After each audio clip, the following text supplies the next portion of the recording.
Hey Chelsea, I'm checking out the version 3 of your walk, and this is kind of hilarious. Um, I understand like you slowed it down, cause, but I don't know. I gotta say the fast version is fun, and it looks fairly resolved already. You could slow it down if you like. I don't know if I'd go quite as slow as you slowed it down. One of the issues is if you slow it down, it would change like some of the mechanics, but we can work through those.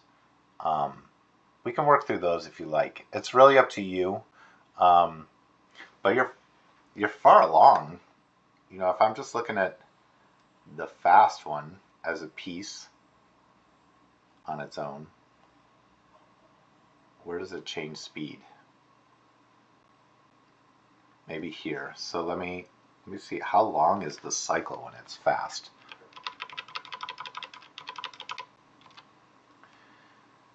Is this it? Yeah, that's it. So it's like a 10 frame cycle.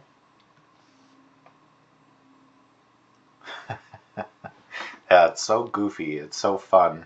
I mean, her walk is goofy and fun too in the reference. It's a really fun reference. Um, so I could give, I'm not sure if you want me to give you notes on the fast one or the slow one. Um, the slow one feels maybe a little slow. So you could choose to split the difference. You could maybe make it like 20 frame or something. Um, it's really your call. But there's ways to give notes on this stuff regardless. I just don't know what you want me to give notes on. But you know, if I'm looking at this, let's say I'll look at the fast one, because it changes like how much time. Like here, when I'm looking at the hips going over and coming back, like the spacing feels good. You know what I mean? Um, when I look at it on the slow version, that's when the spacing feels to be maybe a little like it needs a little bit more attention. So let's see, the yellow is the current.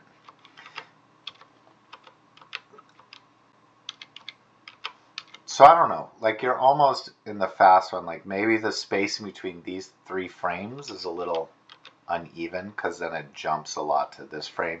See what I'm talking about? It goes from like here, let me put some in red so I can do dots. Here, here, here. Like the spacing on the edges being close together is great, right? But then this one jumps over kind of far, so maybe I'd push that spacing back just a little bit, you know, just to kind of like get that a little bit more in line. Again, I don't, if this doesn't make sense, just let me know and I can clarify. There's always office hours and things. We can grab some time. But you know, I think for a first pass, this is really nearly done as a 10 frame cycle. Like here, the spacing jumps over a lot from here.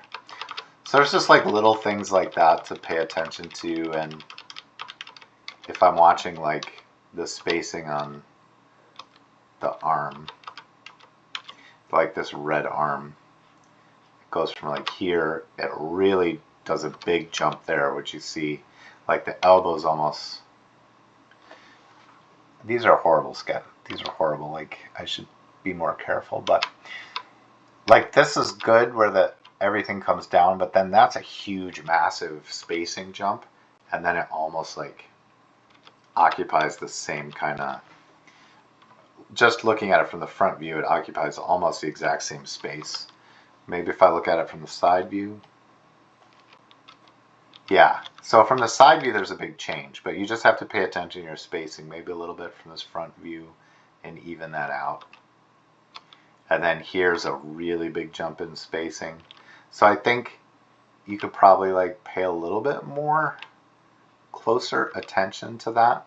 But there's nothing wrong with doing a fast, quick cycle, but it'll help kind of like even it out and smooth it out. Because if you watch the arms, let me get back to just the fast one. I'll talk about the slow one in a sec.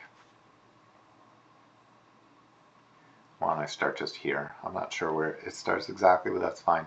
But you can see like some of the arm movement when you have to do fast animation. It's kind of a fun exercise to try, but some of it gets a little stroby.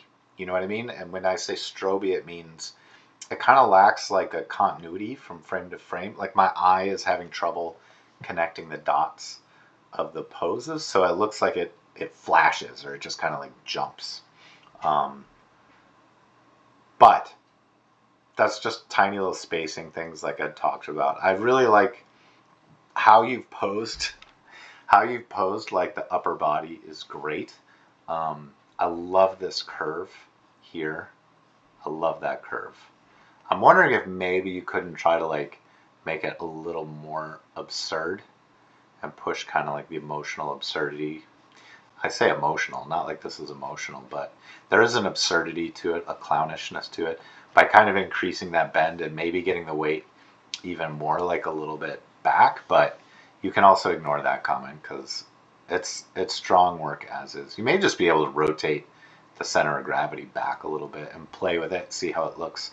Because looking at the reference, it seems like she's kind of leaning back a little bit, especially with her upper body. You know what I mean? Like when I watch her reference, it really feels like it's leading with the navel, kind of. But right now yours feels like it's leading with the bottom of the upper rib cage. Tiny note, doesn't really matter either. So something I'm noticing from her reference, no, it's there.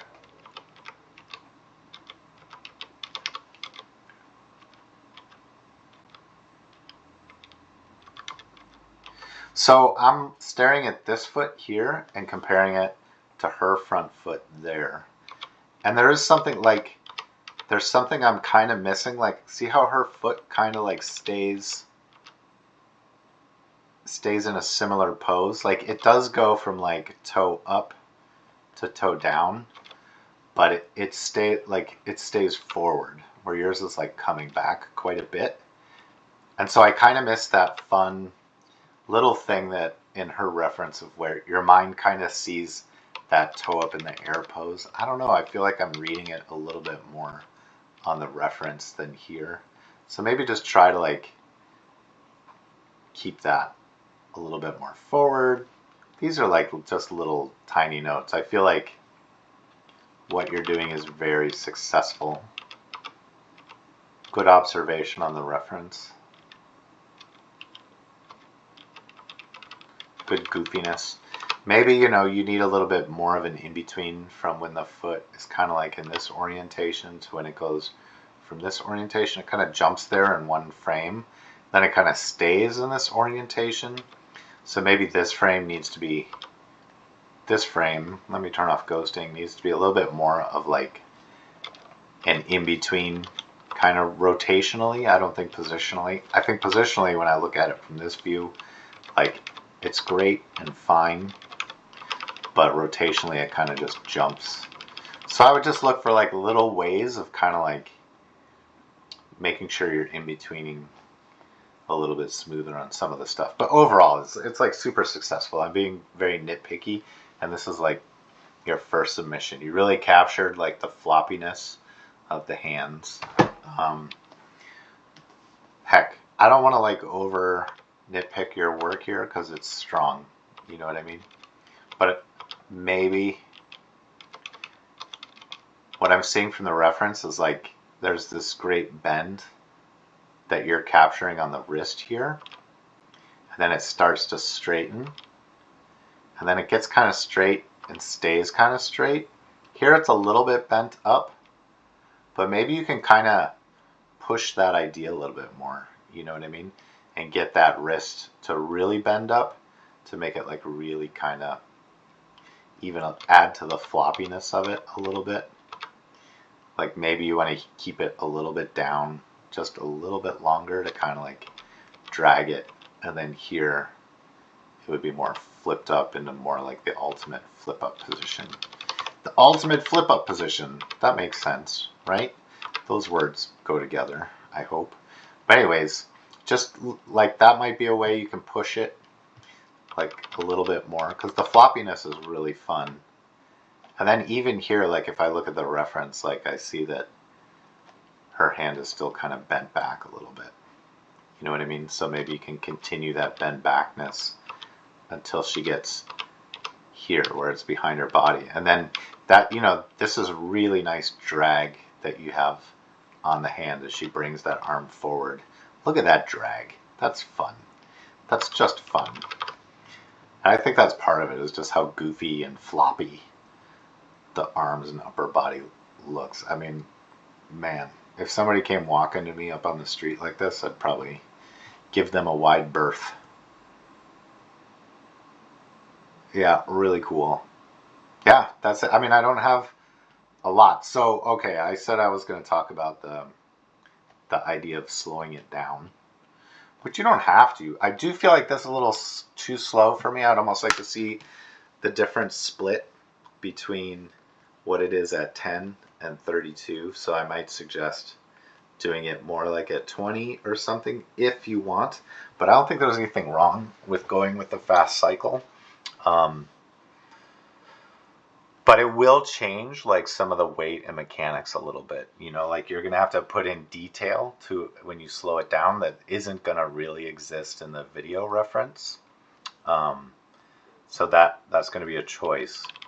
Like when I watch it slow, one of the things I feel is when I watch like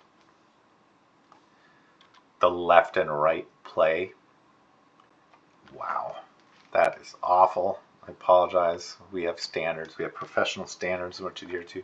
But the left and right play on the hips here, I feel them like really hitting a chunk. So I imagine the spacing is like something like this, where it goes into it and just kind of bounces out of it without spending a lot of time like changing directions.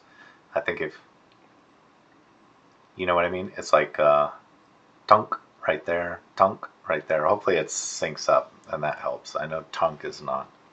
Here I said we had professional standards and I go right to tunk. But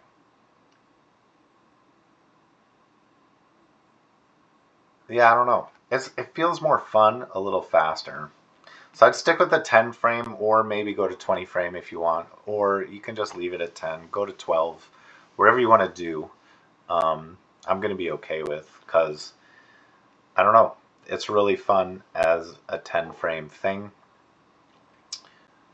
Yeah, your choice. I don't know what to advise you. If you do want to keep it at 10 or 12, like I think you probably wouldn't have much more time to like get this like looking really, really sharp.